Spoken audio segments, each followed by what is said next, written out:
नमस्कार मित्रों, खेल और खिलाड़ियों की आवाज़ खेलपथ में आपका हार्दिक स्वागत है। दोस्तों,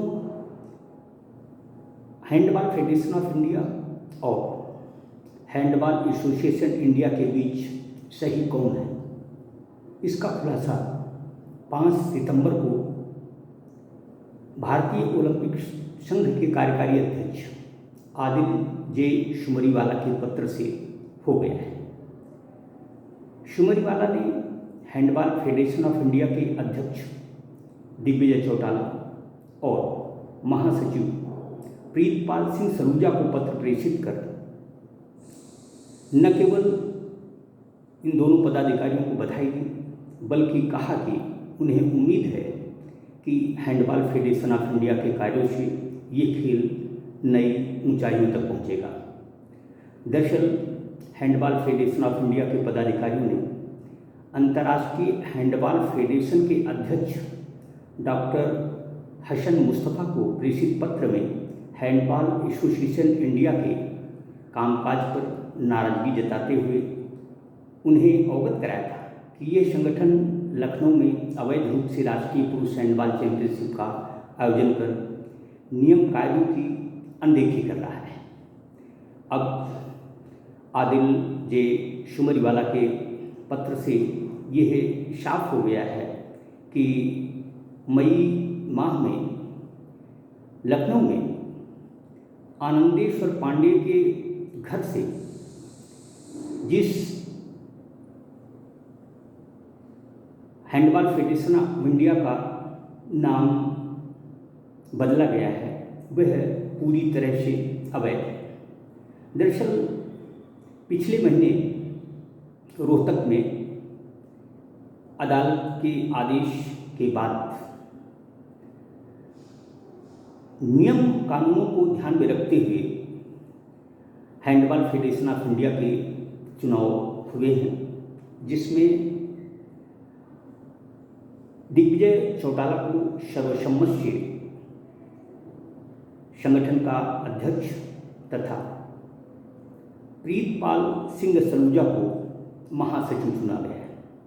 अन्य पदाधिकारियों के चुनाव की बिना किसी विरोध के संपन्न हुए।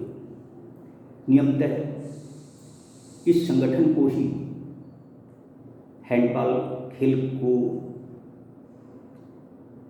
नई दिशा देने के लिए अधिकृत माना जाना चाहिए, लेकिन हैंडबॉल पर लंबे समय तक एक छत्र राज्य करते हुए भारतीय ओलंपिक संघ के कोषाध्यक्ष ने कूटरचित तरीके से संघ का नाम ही बदल डाला, जो कि गलत कहा जा सकता है। आदिल जे शुमरीवाला ने खिलाड़ियों, खेल संगठन पदाधिकारियों से स्पष्ट कर दिया है कि हैंडबॉल फेडरेशन ऑफ इंडिया से इतर कोई संगठन यदि हैंडबॉल का आयोजन करता है तो वह न केवल अवैध होगा, बल्कि उसके प्रमाण पत्रों का भी कोई महत्व नहीं होगा। यानी हैंडबॉल फेडरेशन ऑफ इंडिया को भारतीय ओलंपिक संघ ने सही संगठन करार दिया है। अब हैंडबॉल एसोसिएशन इंडिया का कोई अस्तित्व नज़र नहीं आता।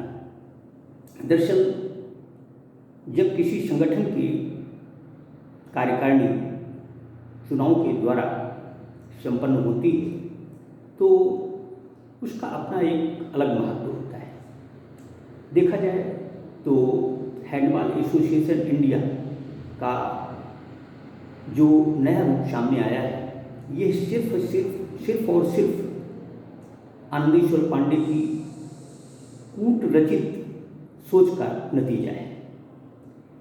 दुख और अफसोस की बात यह है कि खेल निदेशालय उत्तर प्रदेश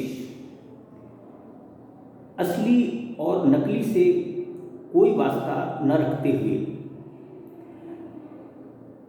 सीनियर पुरुष हैंडबॉल चैंपियनशिप को न केवल आयोजन की अनुमति देता है बल्कि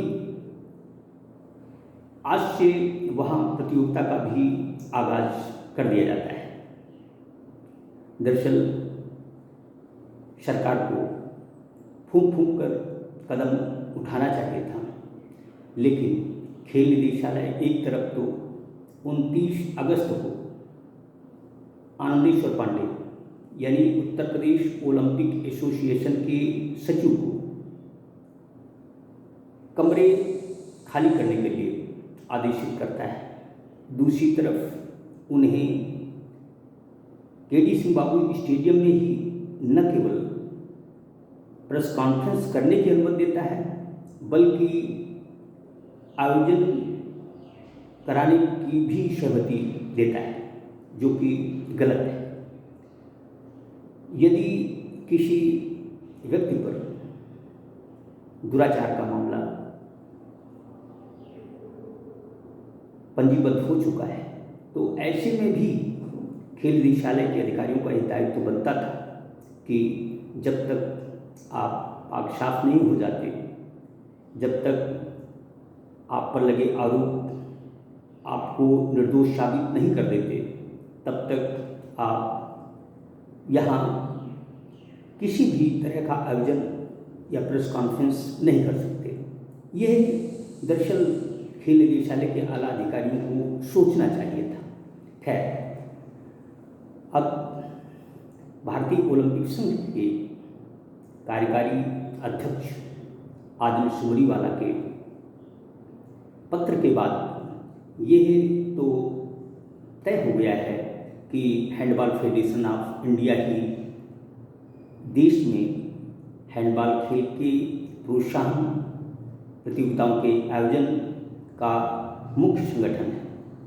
जो भी हो, अब आनंदेश्वर पांडे के पास इस सच को स्वीकारने के अलावा कोई और विकल्प नहीं बचता है। एक जवाबदेह खेल पदाधिकारी होने के नाते श्री पांडे को न केवल खिलाड़ियों के भविष्य के साथ खिलवाड़ करना चाहिए बल्कि जो सही है उसे भी स्वीकारना चाहिए। पांडे ने अपने जीवन के अमूल्य 40 साल खेलों के लिए दिए। ऐसे में उन्हें खेल संगठनों में किसी भी तरह की राजनीति करने या विवाद की स्थिति पैदा करने से बचना चाहिए, जो कि वह ऐसा नहीं कर रहे हैं। यह सरासर गलत है। दरअसल जो फलदार पेड़ होता है, फल लगने के बाद वो भी सूख जाता है। आनंदेश्वर पांडे वैसे भी भारतीय ओलंपिक संघ के कोषाध्यक्ष हैं और भी संगठनों में प्रमुख पदों पर वो काबिज हैं। ऐसे में एक तरफ तो वह स्पोर्ट्स कोड की बात करते हैं, दूसरी तरफ वह स्वयं स्पोर्ट्स कोड का उल्लंघन करते हैं, उसका मजाक बनाते हैं। क्या एक जवाबदेह पदाधिकारी के लिए यह शोभा देता है? इस मामले में श्री पांडे को गंभीर चिंतन मनन करना चाहिए। दरअसल खेलों का विकास तभी संभव है जब उसमें विवाद की स्थिति निर्मित न हो। अब देखना यह है कि इस पत्र के परिपालन में